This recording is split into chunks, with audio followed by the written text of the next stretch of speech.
राधे राधे तो सभी बोलते हो। क्या आपको पता है कि कहाँ से आई राधा रानी? कौन है राधा रानी? अगर आप सोचते हैं कि राधा रानी बरसाने की है तो आप गलत सोचते हैं। राधा रानी बरसाने की नहीं है। हरे कृष्णा। बात 5000 वर्ष पहले की है। रावल गांव में माता कीर्ति और वृषभानु जी रहते थे। इनकी कोई संतान नहीं थी, तो माता कीर्ति और वृषभानु जी बहुत उदास रहते थे और प्रतिदिन यमुना नदी में स्नान के लिए जाते थे। जब भी स्नान करते थे तो यमुना नदी से प्रार्थना करते थे कि हमें एक संतान दे दो, हमें एक संतान चाहिए। तो ऐसे ही समय बीतता रहता है। एक दिन माता कीर्ति यमुना जी में स्नान के लिए अकेले आ जाती है और दिन निकलने से पहले स्नान करती है तो क्या देखती है कि यमुना नदी में एक कमल का फूल जो कि प्रकाशमयी होता हुआ आ रहा है और वो भी विपरीत दिशा में, जिस तरफ बहाव नहीं है नदी का, विपरीत दिशा से आ रहा है। अब माता कीर्ति थोड़ा सा हैरान हो जाती है, लेकिन जैसे ही यह कमल पास में आता है तभी दिन निकल आता है और सूर्य की पहली किरण कमल पर पड़ती है तो कमल का फूल खिल जाता है। और माता कीर्ति क्या देखती है? एक नन्ही सी लड़की जो कमल के फूल पर विराजमान है, जो मुस्कुरा रही है, खेल रही है, बड़ी सुंदर है। तो माता कीर्ति इस लड़की को लेकर घर आ जाती है और वृषभानु जी से कहती है कि देखिए, यमुना जी ने हमारी विनती स्वीकार कर ली है और हमें एक बेटी दी है। यह सुनते ही वृषभानु बहुत ही ज़्यादा खुश हो जाते हैं और बहुत ही ज़्यादा बधाई देते हैं माँ कीर्ति को भी। वृषभानु जी रावल गांव के मुखिया थे, तो पूरे रावल गांव में मिठाइयाँ बंटवाते हैं और ढिंढोरा पिटवाते हैं कि हमें बेटी हुई है और पूरे गांव को दावत देते हैं।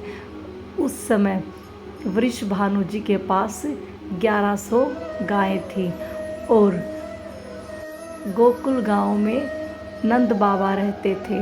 तो गोकुल गांव में नंद बाबा को, जो कि वृषभानु जी के मित्र थे, उनके पास भी मिठाई भिजवाते हैं और निमंत्रण देते हैं कि हमारी बेटी को देखने के लिए आए। दोस्तों, बेटी बड़ी सुंदर थी, बड़ी ही सुशील थी, बड़ी ही प्यारी थी।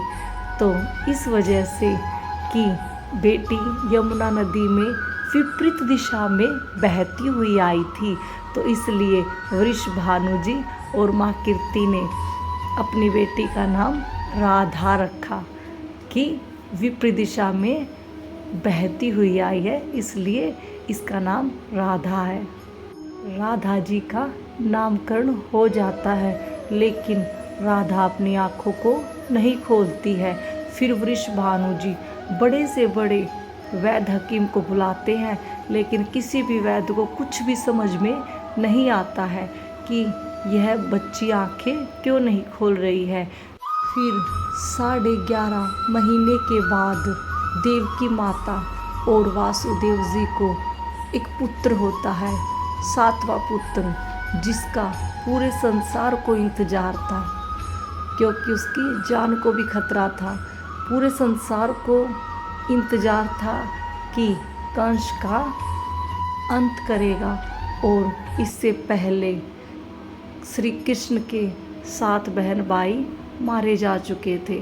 तो अब वासुदेव जी अपनी इस संतान को लेकर नदी से होते हुए गोकुल धाम पहुंच जाते हैं और अपने मित्र को, नंद बाबा को, अपना पुत्र सौंपकर वापस चले जाते हैं।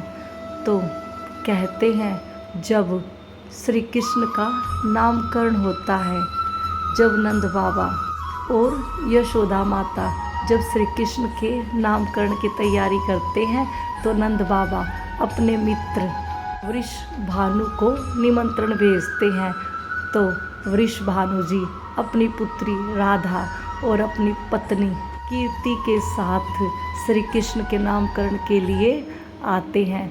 बताते हैं कि जब राधा 11.5 महीने की थी, जो कि अपनी माँ कीर्ति की गोद में थी, श्री कृष्ण पालने में झूल रहे थे, तो अपनी माता की गोद से उतरकर धीरे धीरे गुडलिया चलकर श्री कृष्ण के पालने के पास आती है। और जैसे ही श्री कृष्ण राधा रानी को देखते हैं तो राधा रानी अपनी आँखों को खोल लेती है।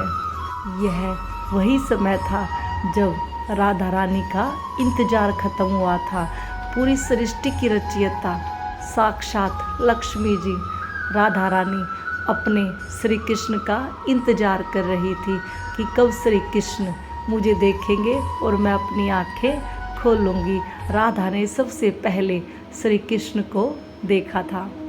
आप सबको पता है कि कंस तरह तरह की नकारात्मक ऊर्जाओं को भेजता रहता था श्री कृष्ण को मार डालने के लिए। इसलिए नंद बाबा और यशोदा माता अपने पुत्र को लेकर गोकुल गांव को छोड़कर नंदगांव में आ जाते हैं, जो कि एक पहाड़ी पर स्थित है।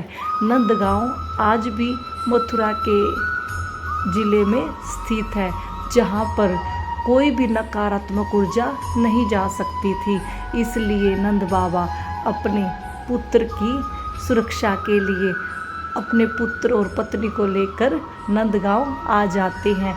उधर वृषभानु जी और कीर्ति माता भी अपनी बेटी राधा रानी की सुरक्षा के लिए अपनी बेटी राधा रानी को लेकर बरसाना धाम आ जाते हैं।